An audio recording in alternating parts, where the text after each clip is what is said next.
안녕하세요, 여러분. 오늘은 우리가 함께 이야기를 나눌 주제에 대해 생각해 보려 합니다. 바로 내가 만든 따뜻한 집에서의 치유의 시간입니다. 여러분, 집이라는 공간은 단순히 우리가 거주하는 장소를 넘어서서 마음과 영혼을 치유하는 특별한 의미를 지닌 곳이 아닐까 싶습니다. 집 안에서의 따뜻한 분위기와 소중한 기억들은 우리의 마음을 안정시키고 힘든 시간을 이겨내는데 큰 도움을 줍니다.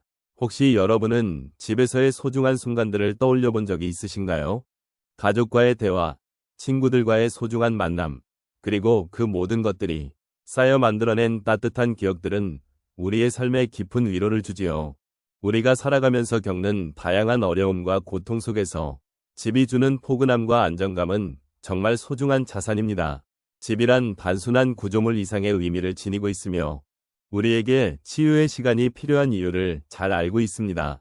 여러분은 어떤 치유의 순간들을 집에서 경험하셨는지 오늘 함께 나눌 수 있으면 좋겠습니다. 우리가 살아온 시간 속에서 집이란 단순한 공간 그 이상으로 특별한 의미를 지니고 있습니다. 특히 노년의 시점에서 집은 과거의 추억과 현재의 삶이 연결되는 중요한 장소입니다. 그동안 우리는 다양한 경험을 통해 행복한 순간과 슬픈 순간을 함께 나누었고, 이러한 순간들이 모여 지금의 우리를 만들어 주었습니다. 집은 그러한 기억들이 깃든 곳이기에 우리에게 치유의 공간으로서의 역할을 하기도 합니다. 노년기에 접어들면서 우리는 많은 변화를 겪습니다. 신체적인 변화뿐만 아니라 마음의 변화도 많이 일어납니다. 사랑하는 사람들과의 이별이나 건강 문제 등으로 인해 상실감을 느끼기도 하고 때로는 외로움을 겪기도 합니다. 이러한 시기에는 따뜻한 집에서의 치유가 더욱 필요해지는 이유가 됩니다. 집은 우리를 따뜻하게 감싸주고 마음의 안식을 줄 수 있는 장소이기 때문입니다. 특히 우리가 사랑했던 것들, 좋아했던 사람들과의 기억이 담긴 공간에서 우리는 마음의 안정과 위로를 찾을 수 있습니다. 그동안의 삶을 돌아보며 치유의 시간을 갖는 것은 단순히 과거를 회상하는 것이 아닙니다. 그것은 우리가 그동안 겪어온 여정을 이해하고 그 속에서 얻은 교훈과 지혜를 다시금 되새기는 중요한 과정입니다. 이러한 과정은 우리에게 삶의 의미를 되찾고 앞으로 나아갈 힘을 주기도 합니다. 또한 노년은 새로운 시작을 할 수 있는 시기이기도 합니다. 인생의 마지막 단계에 접어들면서도 우리는 여전히 새로운 경험과 배움을 통해 나 자신을 발견할 수 있습니다. 집이라는 공간에서 그동안 잊고 지냈던 취미나 관심사를 다시 시작해 볼 수 있습니다. 그리고 이런 작은 변화들이 쌓여 나에게 또 다른 행복을 가져다 줄 수 있다는 것을 깨닫게 됩니다. 따뜻한 집에서의 치유는 단순히 몸과 마음의 회복을 넘어 우리의 삶을 돌아보며 긍정적인 변화를 이루는 중요한 시간입니다. 우리는 이 시간을 통해 자신을 다시 한번 사랑하고 존중하는 법을 배우게 됩니다. 노년의 삶은 결코 끝이 아니라 새로운 의미를 부여받는 시작점이 될 수 있다는 것을 잊지 말아야 합니다. 이러한 모든 과정이 바로 우리의 삶을 더욱 풍요롭게 만들어줄 것입니다. 우리의 삶 속에서 치유의 순간들은 종종 예상치 못한 곳에서 찾아오곤 합니다. 예를 들어 한 어르신께서는 오랜 세월을 함께해온 반려견을 잃으셨습니다. 그 슬픔은 이루 말할 수 없을 정도로 깊었고 매일 아침마다 그 빈자리를 느끼며 우울감에 빠지셨습니다. 하지만 어느 날 그는 동네 공원에서 다른 반려견을 산책하는 분들을 마주쳤습니다. 그 모습을 보며 자신의 슬픔이 조금씩 덜어지는 것을 느끼셨습니다. 그렇게 그는 다시 공원으로 나가 다른 반려견들과 그들의 주인들과의 소소한 대화 속에서 치유의 기운을 얻기 시작하셨습니다.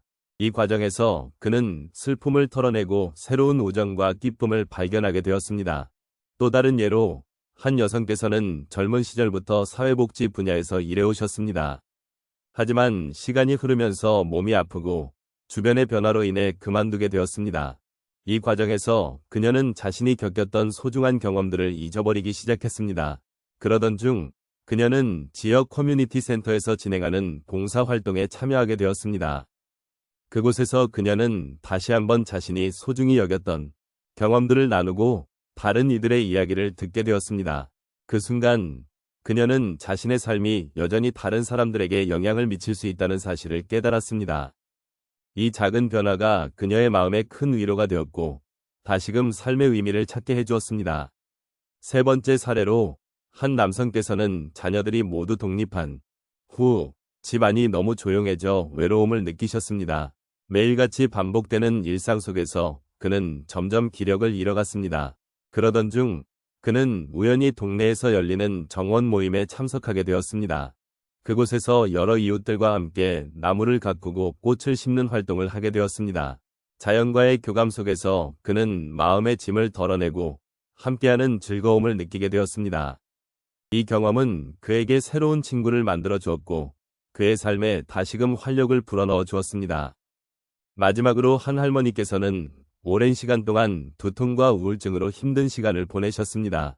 치료를 받으며 힘든 시간을 보내던 중 그녀는 친구의 권유로 요가 수업에 참여하게 되었습니다. 처음에는 몸이 굳어 있어 힘들게 느껴졌지만 점차 요가를 통해 자신의 몸과 마음을 돌아보는 기회를 가지게 되었습니다. 매주 수업이 진행될수록 그녀는 몸이 유연해지는 것뿐만 아니라 마음속의 긴장감이 풀리는 것을 느꼈습니다. 요가를 통해 얻은 평화로운 시간은 그녀에게 삶의 새로운 관점을 선사해 주었고 그녀는 다시 일상으로 돌아갈 용기를 얻게 되었습니다. 이처럼 우리의 삶 속에서 치유의 순간들은 다양한 형태로 찾아옵니다. 슬픔, 외로움, 우울함 속에서도 우리는 소중한 경험들을 통해 서로를 이해하고 위로하며 함께 나아갈 수 있는 길을 발견하게 됩니다. 이러한 작은 변화들이 모여 우리의 삶을 더욱 따뜻하게 만들어줄 것입니다. 우리의 따뜻한 집에서의 치유의 시간을 돌아보며 여러분과 함께 나눈 소중한 순간들에 대해 생각해 보고자 합니다. 이 여정 속에서 우리는 서로의 마음을 나누고 삶의 소중한 가치들을 다시 한번 되새기는 기회를 가졌습니다. 그러면서 느낀 것은 우리의 삶이란 결국 서로의 온기를 나누는 과정이라는 것입니다. 여러분과 제가 공유한 이 시간은 단순한 치유의 시간이 아니라 서로를 이해하고 존중하는 소중한 만남이었습니다. 우리가 함께 나눈 이야기들은 각자의 삶 속에서 겪었던 아픔과 기쁨을 담고 있습니다. 그 속에서 우리는 서로의 경험을 통해 더 깊은 공감을 느끼고 서로를 위로하는 힘을 발견하게 되었습니다.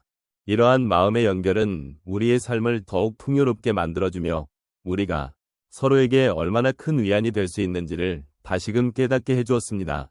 삶은 때로 힘들고 고단할지라도 우리가 서로의 곁에 있어주고 따뜻한 마음을 나눈다면 그 어려움도 조금은 견딜 수 있지 않을까 하는 희망을 품게 됩니다. 결국 우리의 집은 단순한 공간을 넘어 서로의 마음을 나누고 치유하는 장소가 됩니다. 이곳에서 우리는 각자의 이야기를 들려주고 서로의 아픔과 기쁨을 이해하며 함께하는 것만으로도 큰 위로를 받습니다. 이렇게 우리는 자신의 집을 통해 서로의 마음을 따뜻하게 감싸는 소중한 경험을 만들어 나갔습니다. 그러므로 이 치유의 시간은 단순히 외적으로 쌓인 것들이 아니라 우리 마음 깊은 곳에서 우러나오는 진솔한 나눔이었음을 기억해야 할 것입니다. 이제 우리가 나눈 시간들을 마음에 새기며 앞으로의 일상 속에서도 이러한 따뜻함을 잊지 않기를 바랍니다. 서로의 곁에 있어주는 것만으로도 큰 힘이 될 수 있음을 잊지 말아야겠습니다. 시간이 지나도 우리의 마음속에 남아있는 이 따뜻함이 앞으로도 여러분의 삶의 작은 위로가 되기를 진심으로 바랍니다. 함께했던 이 순간들이 여러분의 일상의 소중한 기억으로 남아 언제든지 다시 꺼내어 볼 수 있는 따스한 추억이 되기를 소망합니다. 마지막으로 여러분의 삶 속에서 언제나 따뜻한 집이 되어줄 수 있는 존재들이 함께하길 바랍니다. 그들이 여러분에게 위로와 사랑의 손길이 되어줄 것입니다. 우리는 모두 서로에게 소중한 존재입니다. 언제나 그 마음을 잊지 않고 살아가기를 바랍니다.